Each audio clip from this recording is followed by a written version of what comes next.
Good afternoon, I'm Franco Casula, I belong to the Forest Service, and I also collaborate with the University of Sassa. It is part of the Watch panel. Today I speak with you with a special focus on wildfires of the civil protection and firefighting apparatus as it is organized in Italy, and in particular in Sardinia because it's a regional organization.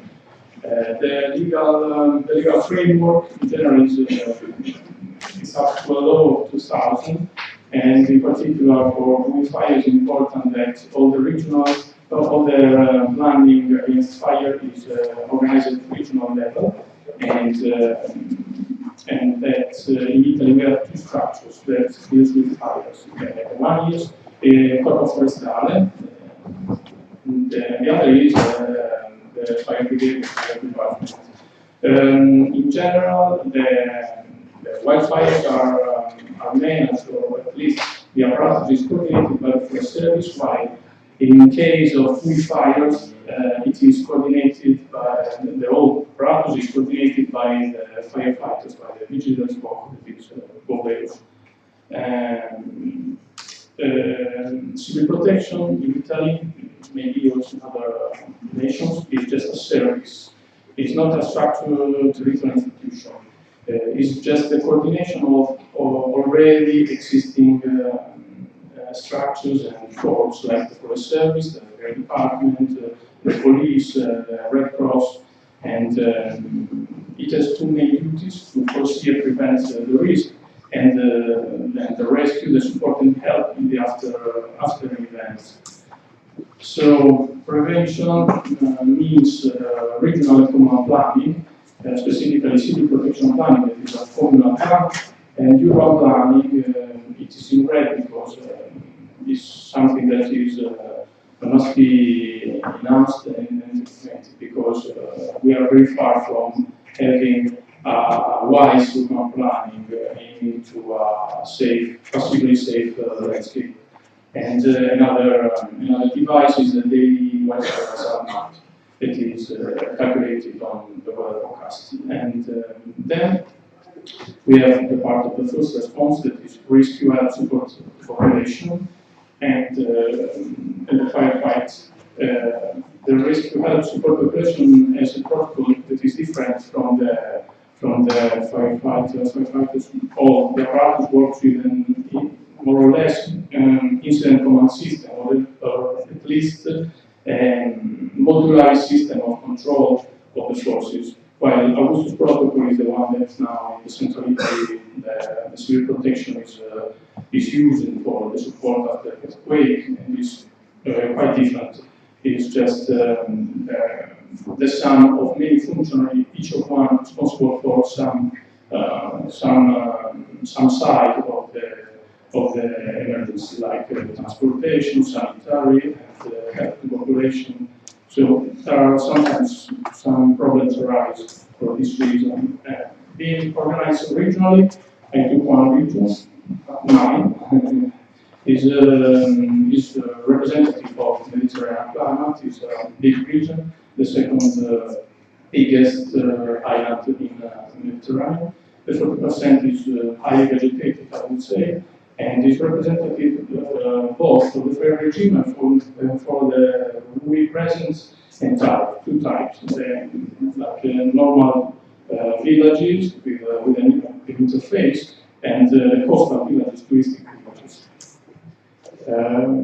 This is more or less describing our fire regime. The worst period is the second half of July. It's each 15 days. This is the second half of July. We can count 400 ignitions and 6,000 hectares. This is an average, but some years some years worse.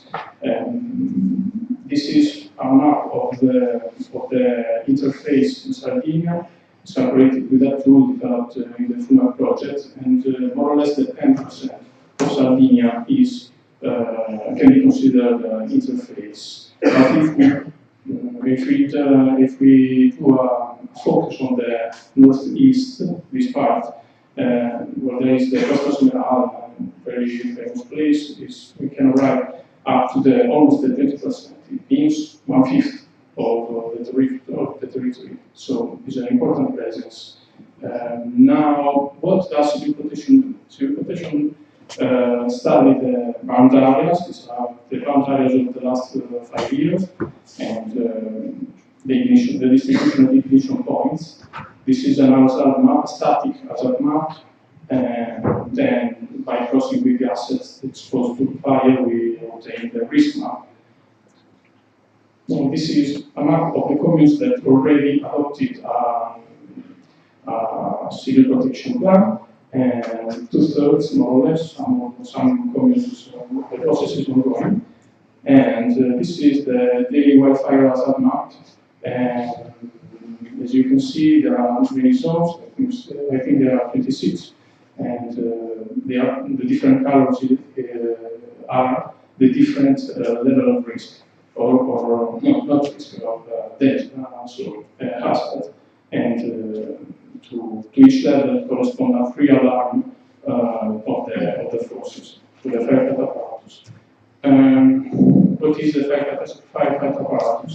The Forest Service, as again, the Agency of Forestry, Public Forest Workers, the Fire Department, the Volunteers of Civil Protection, and there are also barracceries, of course.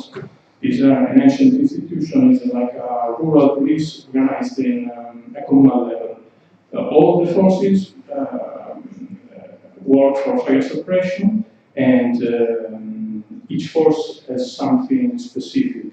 The fire department has in charge the defense of the building and of the assets of life, and also the coordination of the firefight apparatus with fires, while the Forest Service is a police force. So we participate in fire suppression, we coordinate in the wildfires and forest fires, we coordinate their fleet and the terrestrial forces. And then we have in charge the judicial investigation and the survey of bound areas. Forest, as the Agency of Public Forest Workers, they have the lookout nets. So they are more or less 200 points, top of mountains, by which you can, from where you can see the Sardinia and detect immediately any ignition. These are the 80 stations of Sardinia.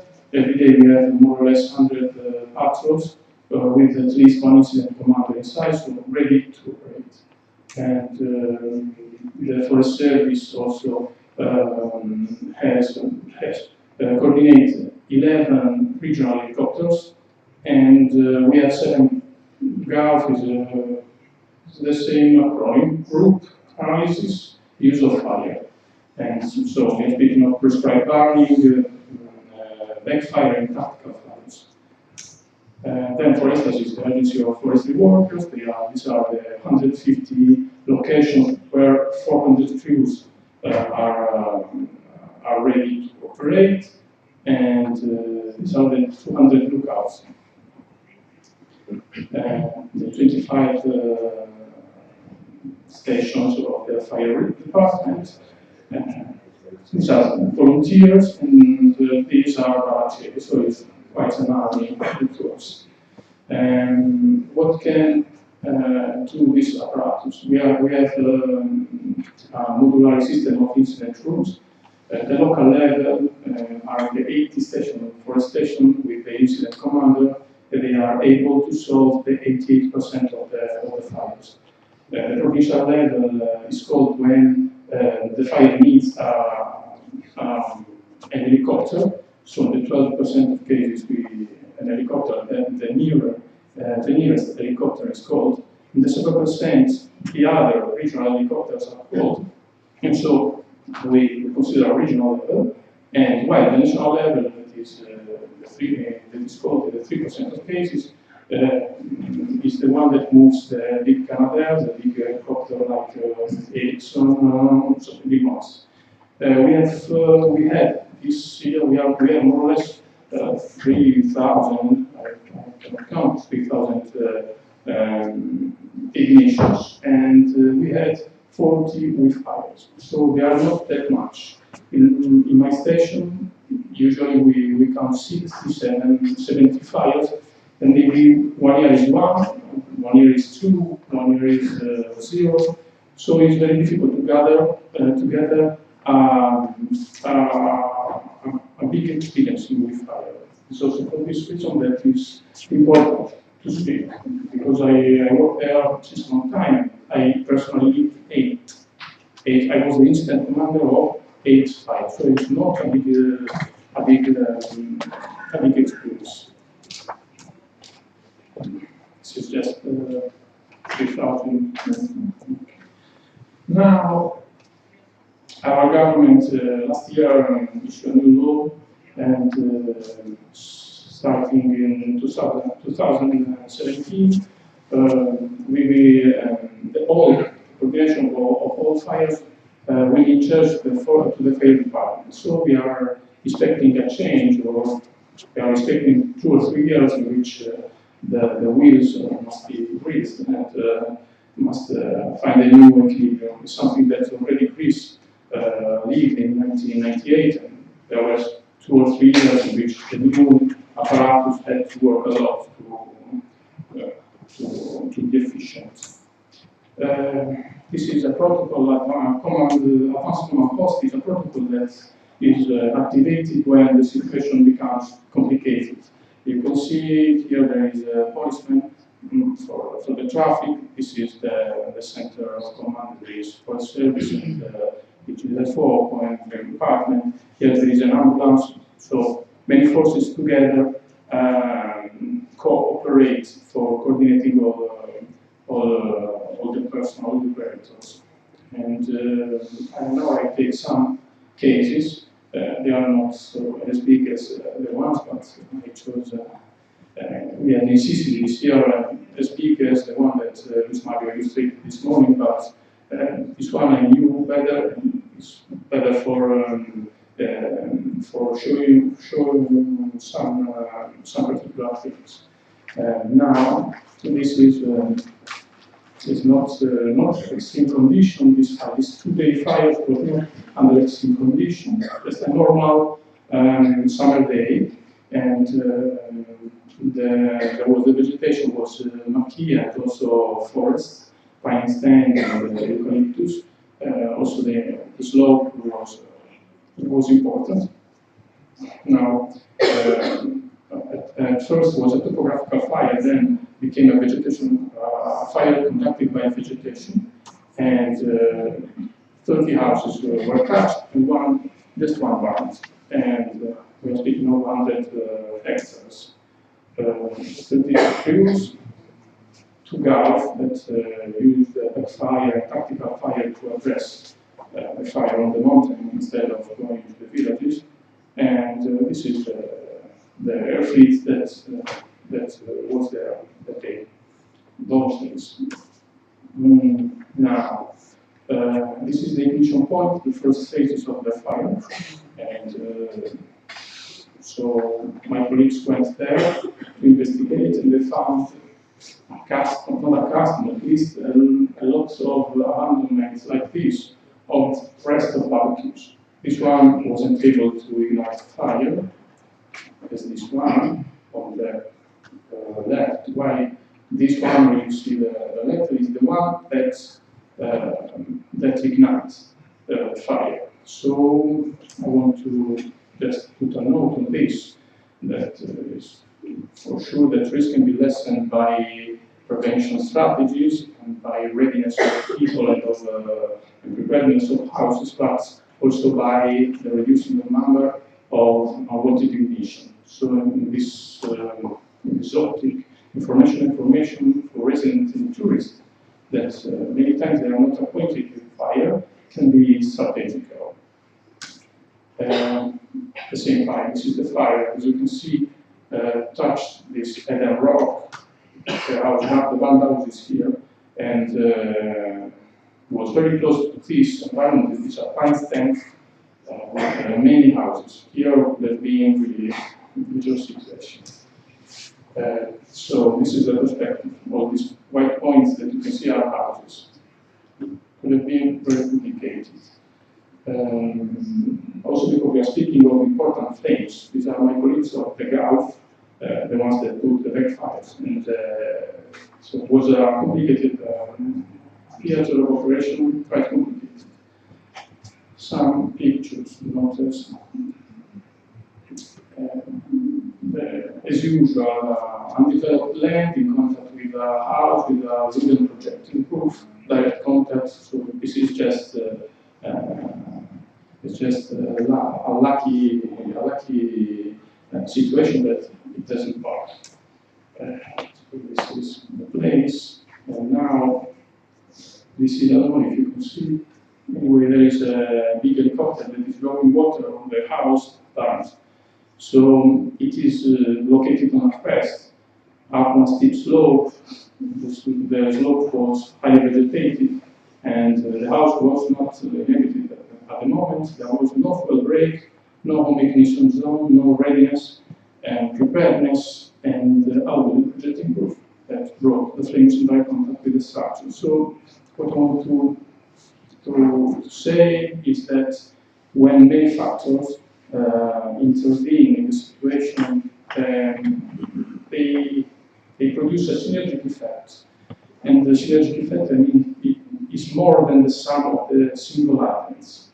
And this works also because if I prepare my house, I irrigate my lawn, I clean my roof, my windows are closed, and I'm there to defend my house, my capability to defend the house is much more efficient. So each factor can influence the other. The negative factor exacerbates the negative, the other negative, while the positive exacerbates, or at least enhance the other positive. A second note that I want to share with you is that when different factors interact, increasing the exposure and the vulnerability of houses, the synergic effect can be more than the mere sum of atoms and the result of the whole structure. This is another fire close to another that was shown this morning, and this fire. This fire is just, I think, 38 hectares, not very big, and with a wind coming from west, that when I arrived there, on the other side of the mountain, started to go backwards. So it was at night, and no air fleet was available, and so to protect this intermix area that you see here, a backfire was ignited here because the flames were too high to operate with water with the terrestrial beam. So the last chance was to ignite the fire. So at the moment I will show you a rapid video.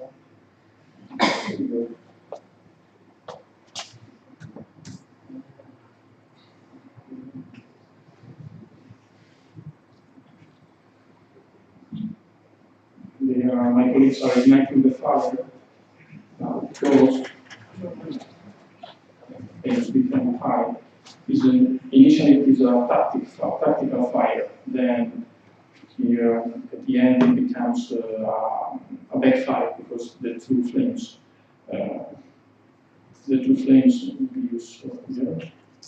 are arriving in contact. They are calling one the other. And so this was very important because there were no other means to defend this area. So every technique is important.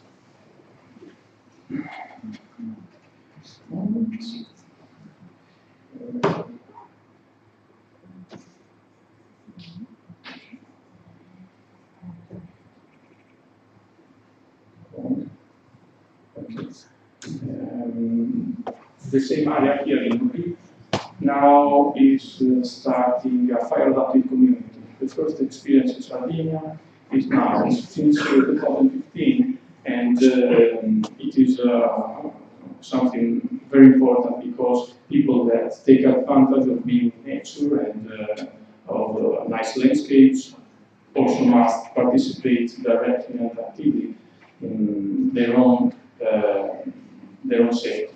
So they are organizing a community that can carry out the works of risk mitigation. And this is something that also for, in particular for the mesoscale, microscale for sure, but also for the mesoscale is very, very important. The fire we saw was here, this part. This part was entering this area. And the fire means lots of houses. So another experience is this one. It's the third, and is a peculiar fire.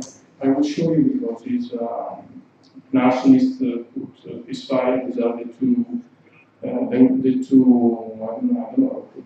two S in Italian, nor in English nor in Spanish, and these are the seven that were put that didn't work. So we found and we documented that there was an arsonist that wanted to put the fire. It was put here with the wind coming towards these allotments that had been impounded by the judge, by the tribunal, because they were not authorized. So there was a social tension, social stress, and so this must be the cause. In red, this is the burned area, just 23, I think, hectares. As you can see, these are metal structures. The fire has been very, very intense because they are all deformed, and it's very intense fire. This is a wheel of a car, for instance, everything is destroyed. Just some picture to show you the context. This is the before, and this is the after. We are speaking of important fire, 25 Forestale means, 5 area means, 100 people working there. And I want to share with you a thing. Port operators had to leave extinguishing operation to verify the presence of people in other houses and villages that were close there. And so during these 2 hours, more or less, the fire lasted from 5 hectares to 20 hectares. So 15 fires were done when these operators could have been very useful if they were there to work. And this is one example of a rule or something that is that the proper emergency planning is useful also for a better utilization of resources. If the villages had a team of people that had to advise the tourists, the 40 operators could have been there used for do what they could have done. So to extinguish the fire. These are gas tanks, exploded gas tanks, and so it was a very, very intense fire. And this is the smoke.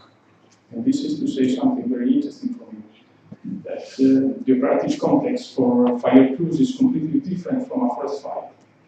I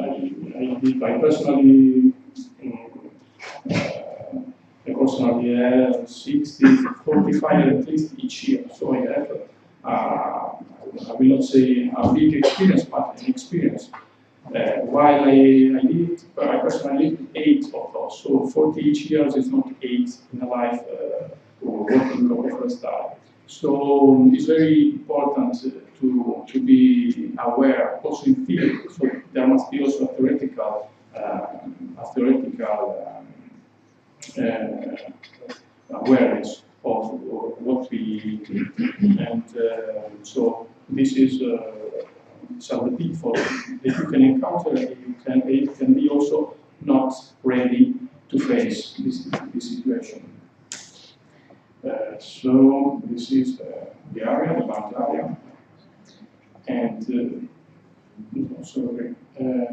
as you can see, the most bound area is the area that is this one, that was in the allotment, the area where the anthropogenic fuels were located. As you can see, this part is completely burned by this one. It's burning, but it's the 30th of September. The full moisture is not, the fuels are not very dry. So there have been a lot of spot fires that jumped from here, right here, and just the fires extinguished by themselves. But here, the fire was very intense, and this is because wildfire propagation can be strongly altered by the anthropogenic fuel amounts. And this is something that is never enough considered. And this is something that I wanted to share. So now, this one, please. As it's drawn accelerated, otherwise it's too long, that shows the destruction.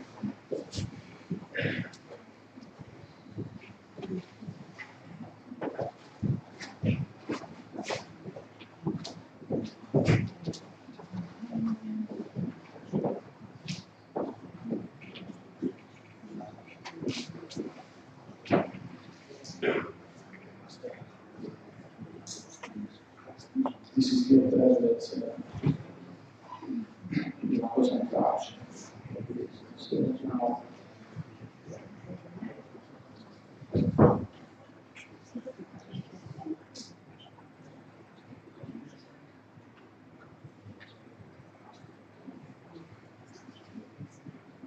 as you can see, postponed what the most intense fire was where the anthropogenic fuels. So this image I took from the video because it illustrates, I think, that was no fuel break. The internal road net is very narrow.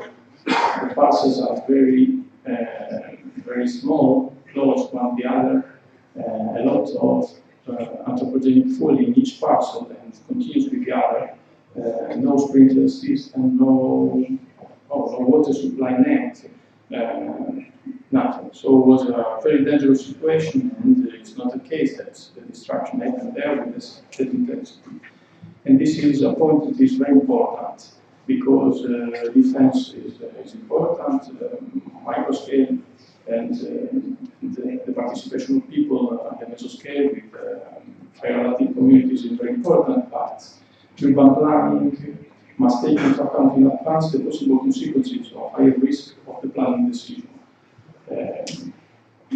Here is a complicated situation. Whatever you do is never enough. So urban planning must be the key factor for having a possibly safe context or landscape at least. Just a conclusion to share with you some ideas on this. I personally found a difficulty in gathering an experience, a sufficient experience. So it's very important to speak and to see what others lived. It's a way of living it in third person, but you can learn something. So information, education, and awareness for the operators, but also for people and tourists is very, very important, as well as the planning and the city protection planning. This is what I wanted to share with you. And thank you. This is